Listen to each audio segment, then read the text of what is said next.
go to a very serious one. This one is one that a lot of people will go to the junction and stay at the newspaper place and be reading newspaper from morning till night. What are they looking for? They are looking for a job interview. But Oga Ronan, with over 30 years in sales, is going to explain to us how to get a job interview. Yeah. There are a number of ways, and it feeds back into everything you and I have been discussing. We have identified in the last episodes what the key categories are where we think they're a good sales job, cars, etc., etc. It starts with your passion. Ask yourself, what are you passionate about? Are you passionate about cars? Do you like houses? Is there consumers? Is it fashion? Is it computers? Exactly. So you've identified the area that you have a passion on. Now, within that area, identify companies you would like to work for. Okay. It's as simple as that. You make up a target list of the companies you would like to work for, and then you approach those companies. Okay? Now, this is where a lot of people fail. They approach the companies and say, can I have a job? And the answer is, there's no job here available at the moment. I look for work here. We know the employee now. Exactly. You have to, the good salespeople take it a step further, okay? They will have identified, what can I do for that company before they've knocked on the door. Okay. So they will knock on a door and they won't just ask for a job. They'll say, look, let me show you. Give me an interview and let me show you how I can increase your sales. Let me show you how my skills can increase your sales. They'll almost go with a bespoke plan. That has happened to me on a number of occasions. Plenty of people come to me and say, I want a job, and I say, look, I'm awfully sorry, we don't. But if somebody knocks on the door here at TBC and says, look, let me show you how I can bring 5 million naira worth of sales to TVC. I will immediately say, come on in. Okay, explain it to me. And you'll find that that's the person that said, look, I've been watching TVC. I see you don't have many car ads. I know a lot of the car companies. I can go and talk to those companies. So the point is, you just don't knock and say, can I have a job? You knock and say, let me show you what I can do for you. Positive. Exactly. Enthusiastic. Yeah. And that while it can happen today, the problem with job interview, it's all well and good looking in newspapers and online, and that's fine, we all do that. But know when you're doing it, there are hundreds of other people doing it anyway. And even before that job has been advertised in the newspaper, the person putting the ad in has possibly told a friend of theirs about the job, and so it's too late. The beauty with sales is you are outselling people.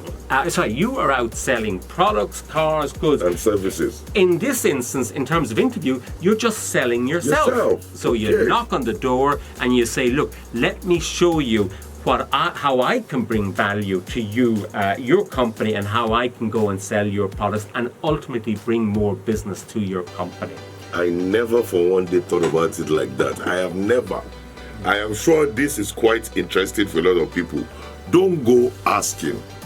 Take your personality to the person you want to sell yourself for. You want to go for a job interview, like a guy said. Don't go there and say, I am looking for a job. I want to apply. No, apparently that don't work. Why don't you go there and let them know that, listen, this is a car company.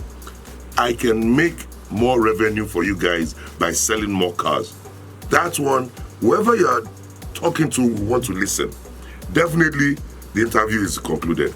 So, ladies and gentlemen, still on Sabi Sales Scale, we have just given you something out of the Pandora box. I never thought of it like that. I was always of the opinion like, oh, this job opening, let me go there, bam. So right now, you are selling yourself.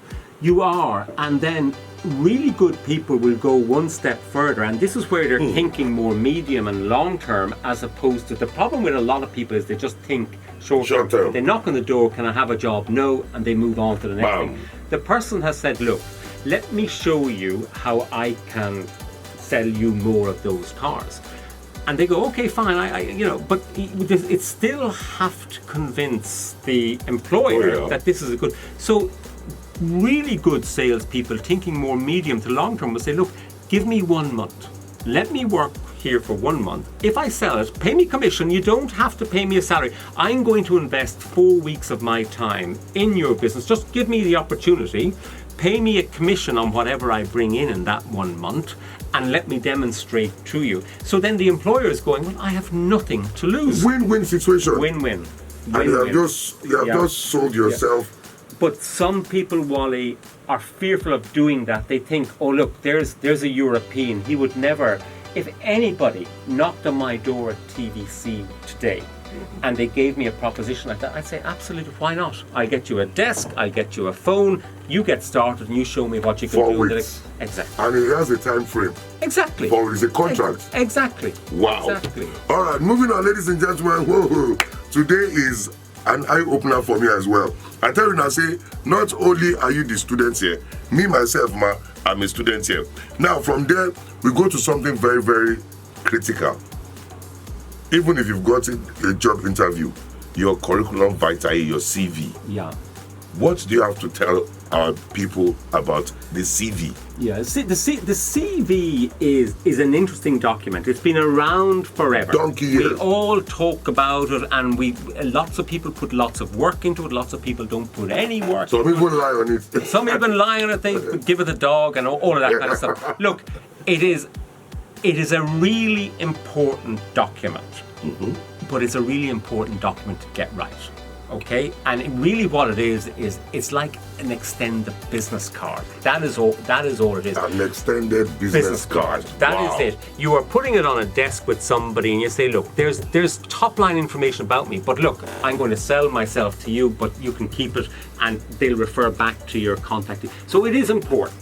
It's the first impressions, and by first impressions, it has to be neat. There has to be the correct spelling, the right grammar, because that's the impression we get. Some people use text message language to write CV. That's it. And it's not, and a photograph included. There are key elements to include, but you keep your CV short, because in my position, you get hundreds of CVs. You never read them all. Exactly. So you put down your contact details, who you are, how you can be contacted, okay?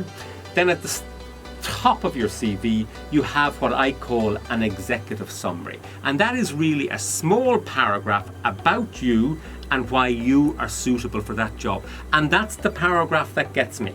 Okay. That's what reels me in. Yeah, that's what I'm now. That's the first impression I'm getting of you, is this executive summary. And then beneath that, you just put your most recent employment that's relevant to where you are, or indeed if you're straight out of school or college, you just put your most recent college. And then you put down a couple of interests, but I would only put down interests if they are relevant to the job. So if we look don't bore them. Exactly. I like to do this, I don't care. However, if it's relevant, by that I mean, if you're applying for a sales job, and if at weekends you are in amateur dramatics, you do a little bit of acting, that's relevant, because we said at the start of this, in sales, it's about being out and your passion and being able to communicate. Well, if you're an amateur dramatics or an actor, well, then that's relevant. Alternatively, if you speak another language, that's relevant, because it's if you're applying for a job in a company that has branches in other countries, I know you can speak. So it has to be relevant. So Wally, look, what we're going to say today is keep it short. Okay. Keep it relevant, and keep it right. The right grammar and the right spelling, and that's it. Because really, it's just an extended business card. Now, my people, say as I be student here, myself get question to ask. Just like you said the thing.